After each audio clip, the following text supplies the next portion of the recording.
오늘 말씀은 하나님의 뜻에 위반하여 온갖 거짓 예언을 한 선지자들과 목사들을 향한 하나님의 심판의 말씀입니다. 물론 성도들도 예외는 아닙니다. 이들은 선지자인 척하면서 온갖 기만적인 예언을 쏟아내고 있었는데 바벨론에 사로잡혀온 유다 백성들에게 조속한 귀환이 있을 것이라며 허탄한 묵시를 퍼뜨렸습니다. 이런 거짓 메시지는 포로 생활에 지치고 낙담한 상태에 있었던 포로민들에게는 큰 인기를 얻었습니다. 이처럼 인기 있는 목사, 인기 있는 설교는 다 그런 것은 아니지만 얼마든지 위험할 수 있음을 알아야 합니다. 왜냐하면 그들의 예언이 하나님으로부터 나온 것이 아닐 수 있기 때문입니다. 그들은 하나님의 계시가 없었고 하나님께서 보내시지 아니하셨음에도 2절에 보면 자기 마음에서 나는 대로 예언하는 자라고 했고 3절에는 자기 심령을 따라 예언하는 우매한 선지자일 뿐이라고 말씀하고 있는 것처럼 저들은 하나님 강단에서 설교를 하면서 여호와의 말씀이니라 6절에도 보면 여호와께서 말씀하셨다고 하는 자들이라고 하는 것처럼 말할 때마다 여호와의 말씀이니라며 설교를 하는 것이지만 사실은 그들에게는 계시도 하나님의 말씀도 없었기 때문에 그 행위는 하나님을 모독하는 행위인 것입니다. 이런 일들이 2600년 전 에스겔 시대 때 수많은 선지자들이 거짓 예언을 하였더라는 말입니다. 이런 일들은 오늘날에도 여전히 이 땅에서 목사의 직분을 가진 목사들로부터 횡행하고 있습니다.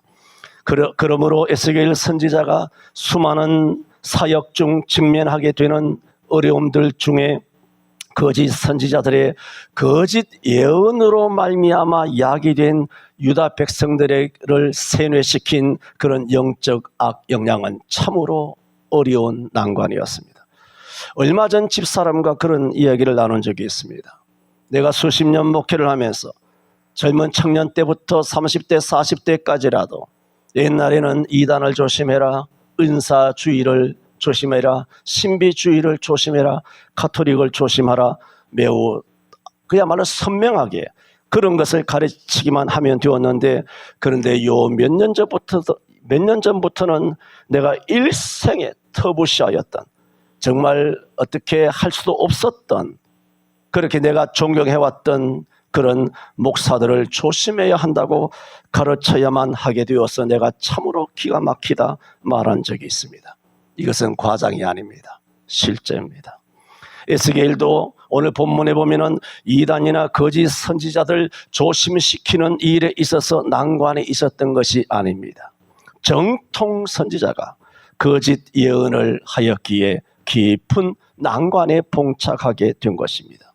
이렇게 거짓 예언자들의 거짓말과 허탄한 묵시는 유대인들을 속여서 거짓으로 안심하게 하였고 에스겔 선지자의 성력을 훨씬 어렵게 만들었습니다. 거짓 선지자들의 안심케 하는 평화의 거짓 가르침은 마치 말씀의 햇빛을 막아내는 두껍게 바른 선크림과 같았고 죄를 깨닫고 회개를 가르치기 위해 외쳐지는 에스겔의 하나님의 말씀을 막아내는 사탄의 방탄조끼처럼 되어버린 것입니다. 그러므로 그런 당시 많은 종교 악인들 사이에서 살아가고 있었던 에스겔 선지자는 의로운 진리의 예언자로서 사역을 이어간다는 것은 사실 매우 어려웠을 것입니다. 또 수많은 거짓 선지자들의 수많은 거짓 설교가 난무하는 시대에 그런 시대를 살고 있었던 성도들 또한 그 수많은 거짓 메시지들부터 어떻게 진리의 말씀을 분간해내야 할 것인가 하는 난관이 있었을 것입니다. 이는 마치 비무장지대라고 하는 DMZ의 지뢰밭을 지나가는 것만큼 위험한 일입니다. 어디에 지뢰가 묻혀 있는지, 어디에 발을 내디디면 발목 지뢰 때문에 자기가 발목이 날아가고 중상을 당하게 될는지 알 수 없습니다. 하지만 영적 지뢰는 사람을 지옥으로 보내버릴 수도 있는 것이니 참으로 끔찍하지 아니하다 할 수 없습니다. 에스겔서는 오늘 본문 비롯하여 에스겔서에서 이같이 저들을 뭐라고 말하고 있냐면은 16절에 이렇게 말합니다. 이들은 예루살렘에 대하여 예언하여 평강이 없으나 평강의 묵시를 본다 하는 뭐라고 말합니까? 이스라엘의 선지자들이니라고 말했습니다. 그들을 가리켜 거짓 선지자라고 말하고 있지 않습니다. 사입이나 이단이라고 말하고 있지 않습니다. 이스라엘의 선지자라고 분명히 인정하고 있습니다. 이는 거짓을 전하는 자들이 이단이나 사입이가 아니라 공식적으로 진짜 선지자들, 진짜 목사들이었다는 것입니다. 이처럼 공식적으로 선지자란 호칭을 수여받은 그들의 궤변은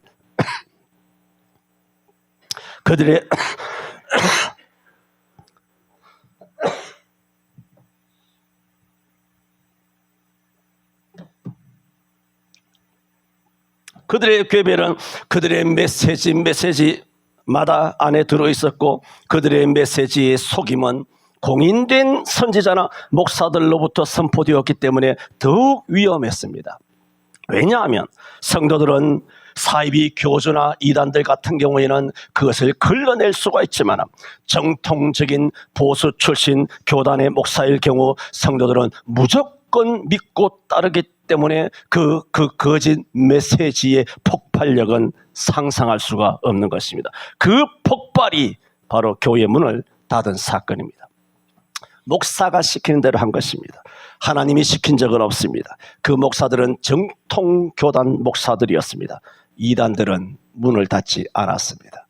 그러므로 에스겔 선지자를 통해서 거짓 예언을 하는 선지자들을 책망하는 것은 그들의 선지직이나 목사직이 잘못됐다고 그 직책을 에스겔이 책망하는 것이 아니라 목사직과 선지자라고 하는 정통적이고 보수적이고 바른 직책을 가진 채로 거짓 메시지와 거짓 말씀을 전하는 그들을 책망한 것입니다. 저는 오늘 2절에 있는 말씀, 자기 마음에서 나는 대로 예언하는 자라는 제목으로 4가지로 말씀을 드립니다. 먼저 드리고자 하는 말씀은 거짓 메시지를 전하는 자를 에스겔은 작은 여우라고 했습니다. 4절에 이스라엘아 너희의 선지자들은 계속 언급을 합니다. 거짓 선지자가 아닙니다. 이단이나 사이비가 아닙니다. 정통적인 이스라엘의 선지자입니다. 너희의 선지자라고 말했지 않습니까? 이단 아닙니다. 너희의 선지자들은 황무지에 있는 여우 같으니라고 말했습니다. 이렇게 오늘 본문 16절까지 보면 에스겔은 이처럼 정통적인 선지자여 분명한 진짜 목사임에도 불구하고 그들의 입에서 거짓된 메시지가 성도들에게 무차별하게 투척되는 이 사실을 책망하기를 2가지 비유를 들어서 말하는데, 첫째, 저들은 작은 여우였다는 겁니다. 그 얘기는 거짓을 설교하는 목사들과 선지자들은 마치 황폐하고 황량한 성읍의 폐허에 살고 있는 작은 여우라는 말입니다. 이 황폐하고 황무한 성읍은 다른 사람들에 의해서 남겨진 폐허입니다. 다른 사람들에 의해서 남겨진 폐허에 거하면서도 폐허를 재건하는 일에서는 애당초 나의 능력 박히기 없기 때문에 관심조차 없고 오직 자기들의 조그만 안락한 보금자리를 찾는 일에만 관심이 있었음을 말합니다. 그래서 5절에 이렇게 말합니다. 너희 선지자들을 보라. 저들은 성 무너진 곳에 올라가지도 아니하였으며 이스라엘 족속을 위하여 여호와의 날에 전쟁을 방비하게 하려고 성벽을 수축하지도 아니하였느니라. 황폐한 성읍에 거하면서, 영적으로 황폐한 하나님의 교회에 거하면서 매달 주는 사례만 따박따박 받아먹고 교회의 성도들로 핏땀흘린 헌금으로 이루어진 사택과 고급 성경차를 굴리며 살아가고 있으면서 하나님의 교회가 영적으로 타락하고 그냥 무너진 것을 수축하기 위하여 무너진 성벽 위에 올라가 보지도 않은 채로 자기들의 조그만한 복음자리를 찾는 일에만, 안정적인 목회를 하는 일에만 관심이 있었더라는 말입니다. 앞서도 말씀드렸던 것처럼 6절에 여호와께서 말씀하셨다고, 이런 말을 덧붙이면서 진실한 것처럼 설교하고 행동하지만 실제로 그들은 그들 자신을 위한 썩은 고기와 알락만을 구하고 그들이 살고 있는 황량한 황무지 같은 교회에는 그 어떤 기여도 하지 않는 간교한 여우들이라 말하고 있습니다. 에스겔이 당시에 정통적인 선지자를 향하여 던진 그들의 정체를 밝히고 있습니다. 여우다는 것은. 두 번째로 에스겔은 이렇게 말하고 있습니다. 10절에 이렇게 칠 것은 그들이 내 백성을 유혹하여 평강이 없으나 평강이 있다. 거짓 메시지를 던져준 그들을 뭐라고 말합니까? 담을 쌓을 때에 그들이 회치를 하는도다. 두 번째 비유입니다. 그들을 회칠한 담이라고 하였습니다. 에스겔은 거짓 예언자들의 거짓 설교를 회칠한 담이라고 했습니다.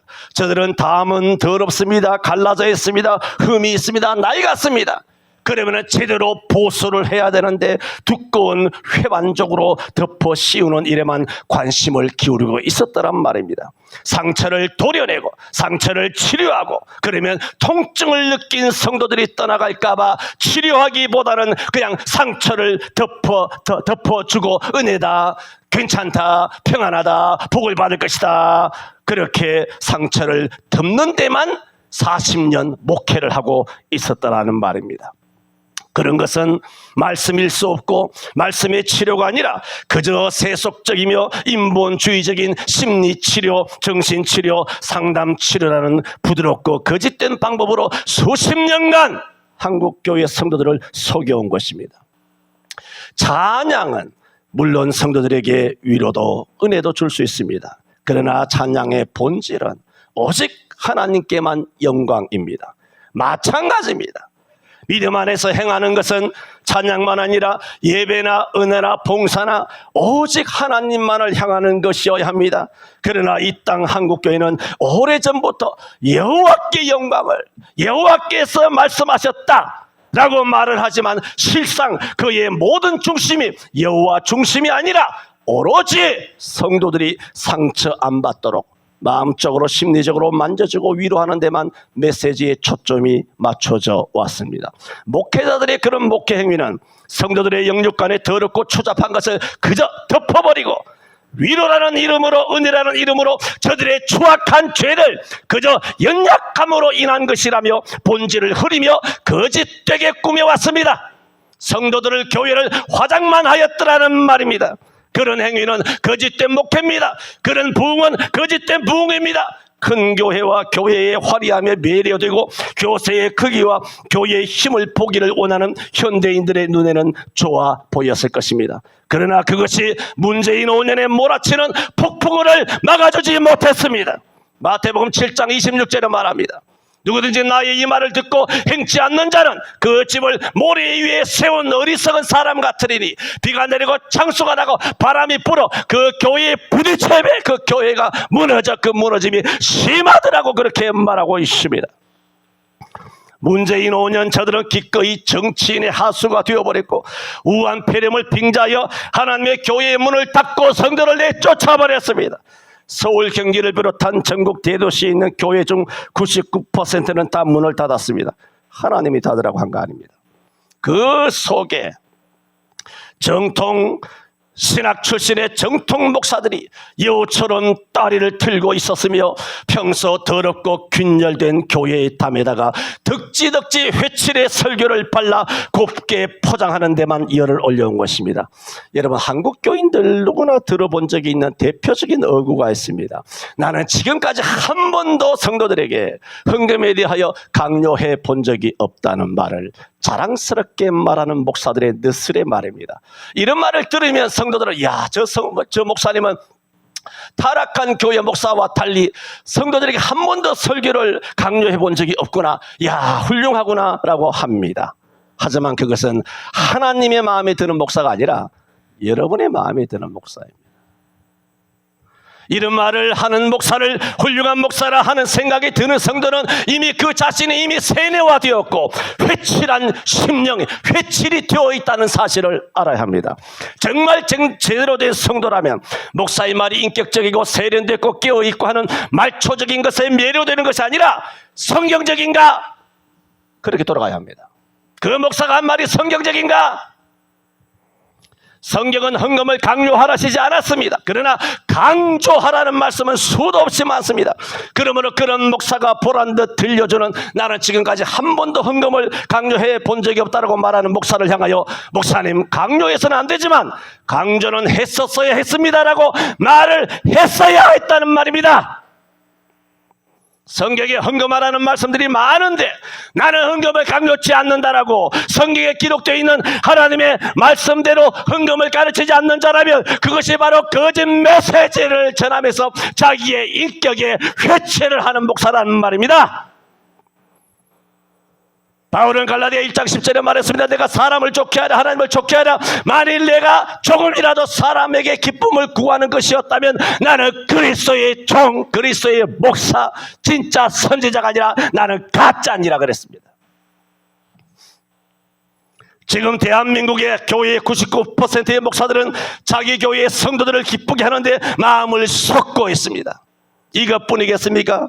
주일 성수, 예배, 11조, 헌신, 충성, 순종하지 않는 자들을 책망하고 회개를 촉구했어야 했지만은 직무유기를 하고 있습니다.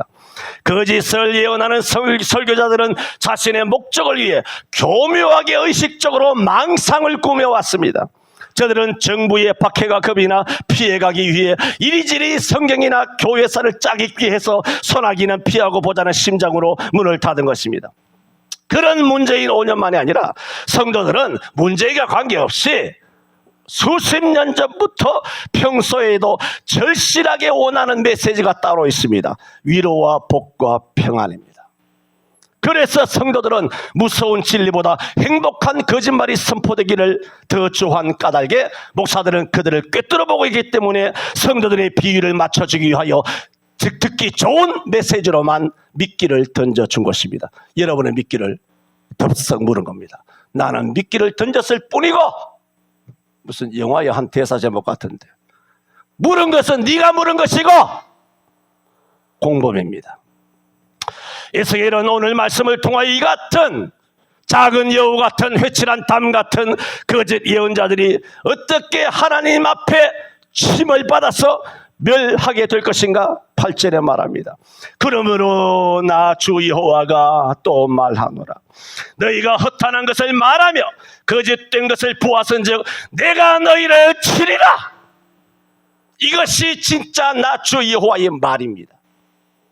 목사들이 여호와의 말이라고 해서 말이 되는 것이 아니라 하나님께서 진짜 당신을 두고 하는 말이 너희를 치는 것, 이것이 흔들릴 수 없는 변경이 되지 않는 나 주 여호와의 말이니라.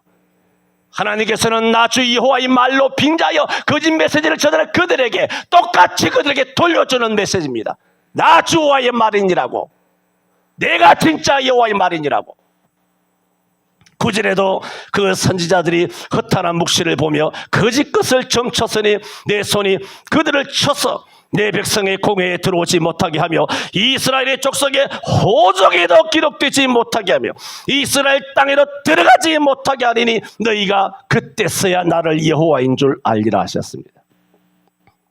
세 번째로, 첫 번째는 거짓 메시지를 전하는 자를 여우라 하였고, 두 번째 비유는 회칠한 담이라 하였습니다. 세 번째, 이처럼 작은 여우와 회칠한 담 같은 거짓 선지자들은 거짓이란 쉬운 방법을 취합니다. 여러분, 사람이 바르게 살려고 할 때 힘들지 막 살려면 쉽습니다. 아니, 문을 거슬러 유행을, 범죄를, 시대를, 시리를, 시대정신을, 이 세상의 정치 세력을 거슬러 올라가는 물고기가 힘든 것이지 물살 따라 떠내려가는 것은 누군가나 다 합니다. 죽은 물고기도 배 허연 배 뒤끝 있고 물길 따라 얼마든지 떠내려갈 수 있습니다. 죽은 고기는 그렇게 할 수 있습니다. 그러나 살아있는 물고기는 절대로 그렇게 할 수가 없습니다.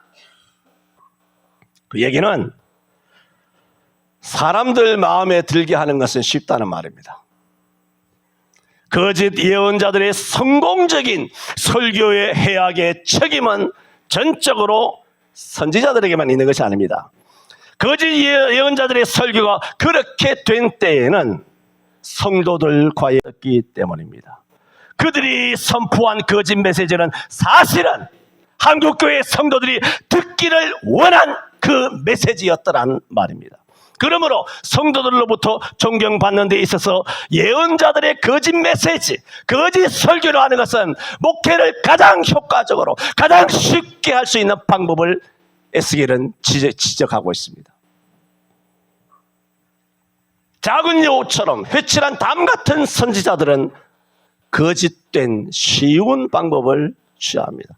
진리대로 살려면, 진실되게 살려면 힘든 법입니다. 거짓말하며 사는 것은 쉬운 것입니다. 거짓말 치며 사는 것은. 교회 안 빠지는 것이 힘들지, 마음대로 뭐 지가 하고 싶은 대로 다 하는 것은, 그게 뭐가 힘듭니까? 그게 교회 다니는 겁니까? 예수 믿는 것입니까? 그게 신앙이 있는 것입니까? 그렇게 사는 것은 또나게나 아무나 할 수 있습니다.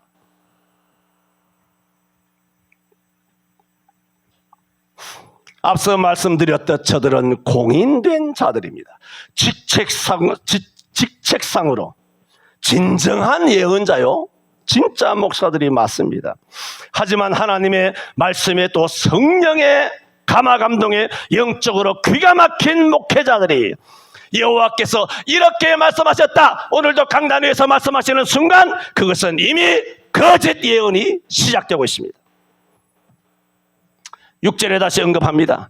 여호와께서 말씀하셨다고 하는 자들이 허탄한 것과 거짓된 정죄를 보며 사람으로 그 말이 굳게 이루기를 바라게 하거니와 여호와의 보내신 자가 아니라 그랬습니다. 선지자인데, 진짜 목사인데 여호와께서 피를 토하듯이 여호와가 보낸 자가 아니라는 겁니다. 그런데 여호와가 보낸 자가 아닌데도 6절에 뭐라고 말합니까? 사람으로 그 말이 굳게 이루기를 바라게 하거니와, 그 얘기는 성도들로 하여금 믿음을 가지게 한다는 겁니다. 그 거짓된 메시지가 은혜를 받게 하고 믿음을 가지게 하고 평안함을 주게 하고 오늘 은혜를 많이 받았다고 생각하기도 하고 믿음대로 이루어질 것이라는 굳게 믿게 하는 행동도 한다는 겁니다. 그런데 하나님은 뭐라고 말합니까? 내가 보는 것이 아니라는 겁니다. 여러분 여기서 분별할 수 있겠습니까? 참으로 두렵지 아니할 수가 없습니다. 알아야 합니다. 하나님의 말씀은 항상 달콤한 것이 아닙니다. 청중들로부터 항상 호의적인 반응을 불러일으키지 않습니다. 그러나 오히려 반면 메시지의 본질이 거짓이어도 성도들의 마음의 평안과 위로와 은혜로 느껴질 때가 많이 있습니다. 그 메시지가 깨어있는 듯 남다른 듯 환경이나 인권 이야기하며 또 성도들의 존경스러운 눈빛 발사의 짜릿함을 경험하게 된 목사들은 한 번 하게 된 거짓말을 항상 하는 거짓말처럼 거짓말하게 되는 것입니다. 목사들에게는 각자 설교할 때마다 자기의 지향점이 있습니다. 혹은 인권에 목을 매는 목사가 있고 깨어있음을 과시하는 목사가 있고 인격이 좋음을 나타내고자 하는 목사도 있고 환경운동에 집착하는 목사도 있고 민주주의에 목을 매는 목사들도 있고 장애인이나 난민에 집착하는 목사들도 있고 또 청교도적 개혁주의 그야말로 성경적이며 정통보수적이며 구속사적이면서 계시 신학적으로 목을 매는 진짜 목사도 있습니다. 여러분의 교회의 목사는 이 후자가 되어야 되는 줄로 믿습니다. 그러면 목사들은 자기가 설정한 방향대로 메시지를 선포합니다. 그 목사들은 자기가 집착하는 그 설교의 지향점대로 성경 본문이 어디든 간에 어떤 설교를 한다 할지라도 그 목사가 전하는 메시지 속에는 그 사람의 사상과 이념과 집착이 녹아 있습니다. 거짓 예언은 거대한 속임수입니다. 그러나 그런 거짓 예언이 실생활 성도들의 마음에는 유익하게 다가오거나 안락한 생활을 가져오는 것처럼 느끼게 할 수도 있습니다. 예언이나 설교에 있어서 쉬운 방법은 없습니다.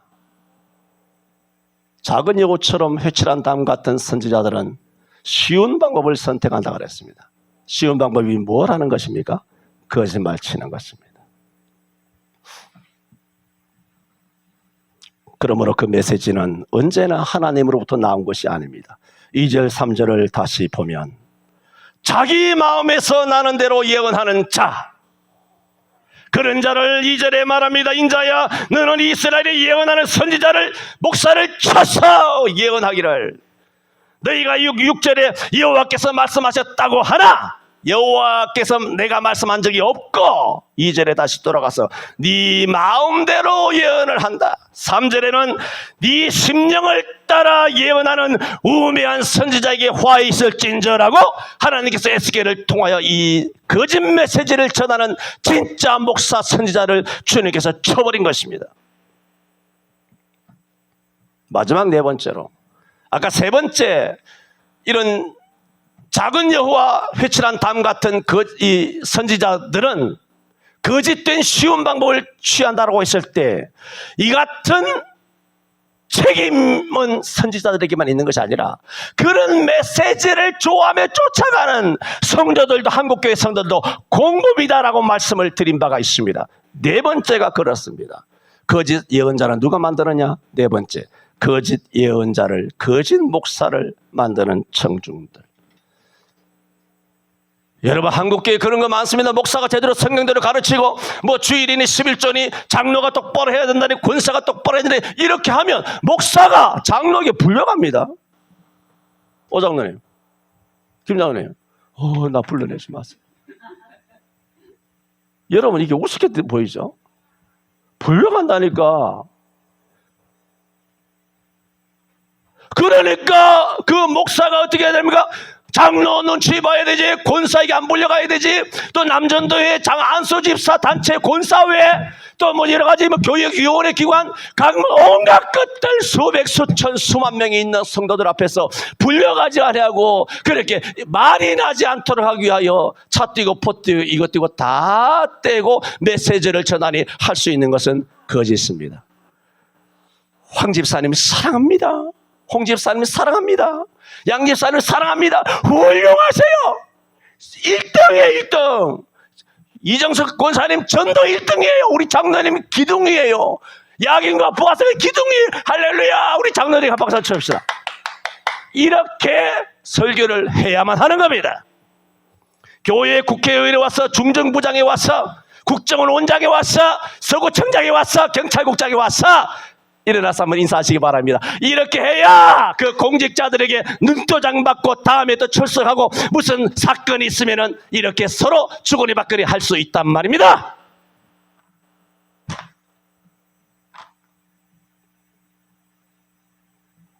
네 번째, 거짓 예언자를 만드는 청중들이라 말했습니다. 에스겔서는 바벨론으로 포로 잡혀온 예루살렘에 있던 유대인들이에요. 초기에. 그러면 이 유대인들을 가만히 생각해 보세요. 지금 바벨론으로 포로 잡혀와 있는데 이들은 얼마 전만 해도 유대 땅 예루살렘에 살고 있었던 사람이, 예루살렘이에요. 수도에 살고 있던 사람들 잡아왔거든요. 그러므로 그들이 사로잡혀 오기 전 몇 달 전, 말하자면 오늘 사로잡혀가서 9월 달에 사로잡혀갔다면 8월, 7월, 6월, 5월은 우리가 어디서 살았나요? 우리가 유대 땅에 살고 있었어. 그때 참 편안했지 않습니까? 나라가 시끄럽고 어떻고 해도 우리는 뭐 차 타고 뭐 짜장면 먹으러 다니고 맛집 돌아다니고 단풍 구경 가고 이렇게 나라가 어떻게 망할지도 모르는 채로 그야말로 비가 내려 노아의 홍수로 소돔과 고모라에 불비가 내려서 망하는지도 알지 못한 채로 시집가고 장가고 집을 사고 팔며 그렇게 마음대로 사는 그 예루살렘에서의 마지막 사로잡혀 오기 직전의 서너 달과 그 다음에 바벨론에 진짜 꿈같이 처참하게 빨가벗겨서 무거운 쇠사슬에 끌려서 바벨론에 포로 잡혀왔던 포로족이 꿈만 같았을 거예요. 이거 뭐 믿어지지 않는 이 고통스러움, 이 꿈인가 생신가 살을 꼬집어보고 막 도저히 믿을 수 없는 거예요. 하나님이 살아계시는데, 우리 하나님의 백성, 선택된 백성인데, 우리가 남의 나라에 포로로 잡혀오고, 포로로 잡혀올 때 그 꼬락서니가 얼마나 처참하고 수치스럽고 부끄러웠는지, 정말 민망해서 혀를 깨물고 죽지 않은 것이 다행인 거예요. 그렇게 바벨론 땅에 도착한 가운데 노예로 약 3개월, 4개월 살았던 초기와 여러분 비교를 해본다고 생각해 봅시다. 얼마나 좌절스럽고 낙담스러울까요? 그런 엄청난 상처란 상처는 머리부터 발끝까지 얻어맞아가지고 성한 것이 없었던 영육간에 이렇게 크게 급한 영적으로 죽어버린 그런 이스라엘 백성들에게 선지자가 에스겔은 바벨론 포로 중에 바벨론 땅에서 선지자 역할을 한 에스겔이지 않습니까? 자기도 같이 사로잡혀 간 거예요. 그런 백성들의 고통과 아픔을 뻔히 자기도 눈으로 보고 경험하고 다 알았음에도 불구하고 에스겔이 이런 고통 중에 있어서 지금도 뭐 낙담하고 좌절하고 오늘 죽을까 내일 죽을까 하는 소망이 없는 저들을 향하여 너희가 이렇게 된 것은 너희의 죄 때문이라 회개하라. 그러면 하나님께서 너희와 함께 거하시리라. 바벨론 땅에서 시집가고 장가고 너희 집을 짓고 너희가 밭을 일구어서 포도를 짓고 그 포도의 열매를 따먹으라. 바벨론을 계속 있으라는 거야. 이런 메시지가 증거되면 그 포로민들이 좋아하겠습니까? 그들은 비록 거짓 메시지라도 미래에 대한 소망, 몇 차례 못 되어서 너희를 예루살렘으로 다시 회복시켜 주시리라. 이런 거짓된 메시지, 또 현재의 위로와 평안을 주는 메시지를 갈급하게 기다렸을 겁니다. 그렇습니다.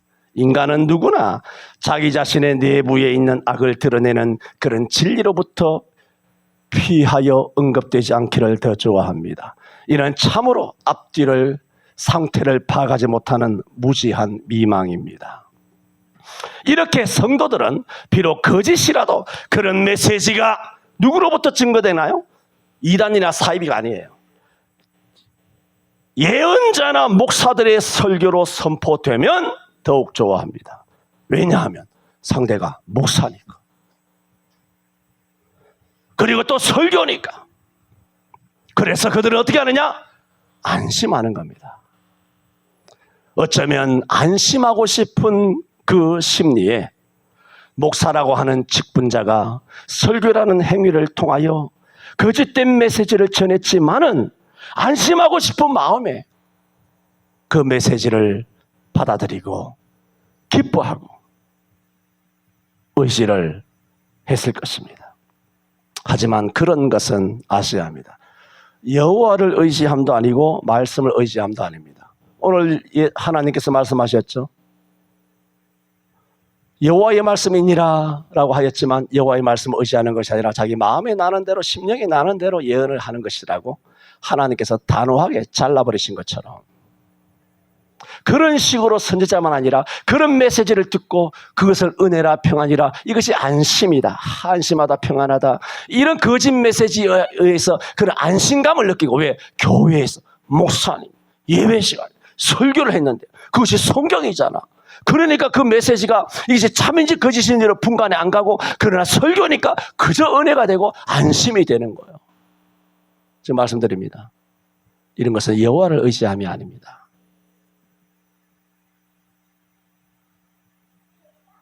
말씀을 의지함도 아닙니다. 그저 종교적인 안심입니다.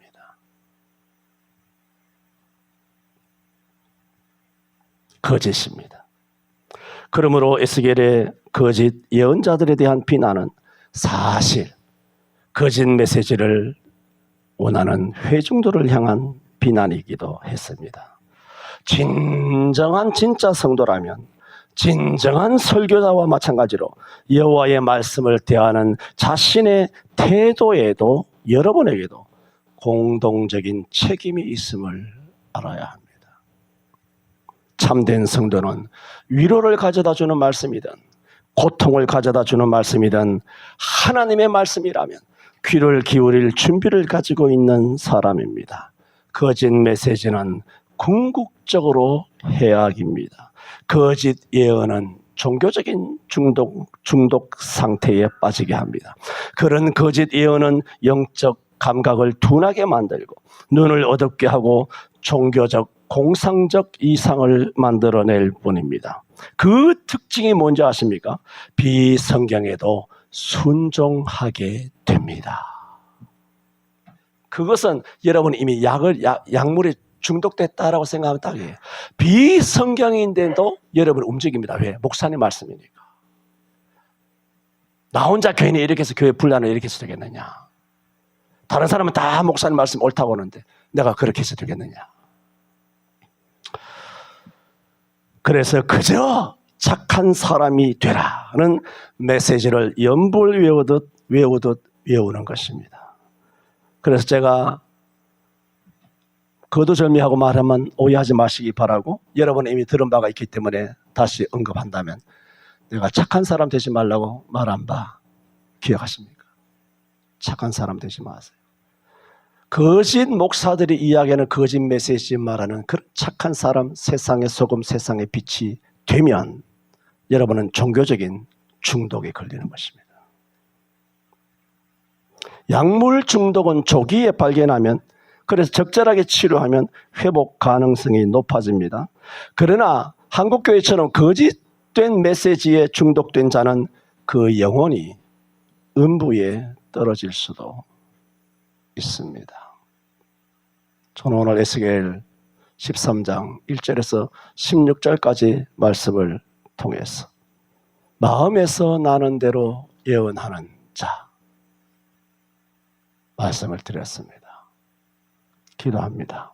주님, 그저 성경을 교과서로 삼아 먹고 살기 위하여 자기의 조그마한 안락한 거처를 마련하고 사택에서 사례를 받으면서 고급 승용차를 타고 돌아다니며 어느 누구보다도 많은 성도들로부터 존경의 눈빛을 한 몸에 받으면서 인격이 있는 것처럼 껴있는 것처럼 그렇게 살아가기 위하여 강대상의 여호와의 말씀이라 하며 그것을 빙자함으로 오히려 거짓 메시지를 전하는 에스겔 시대 때에 진짜 이스라엘 선지자였지만 거짓 메시지를 전하는 자들처럼 되지 않게 하여 주옵시고, 그런 진짜 선지자들을 거짓 메시지를 전하는 자의 공범으로 만드는 그런 청중들, 회중들, 성도들도 되지 않게 하여 주옵시사. 오직 말씀을 의지하고 여호와만을 의지하며 따라가며 살아가는 우리 서울성천교회 모든 성도들 되게 하여 주옵소서. 예수님 이름으로 기도하옵나이다. 아멘.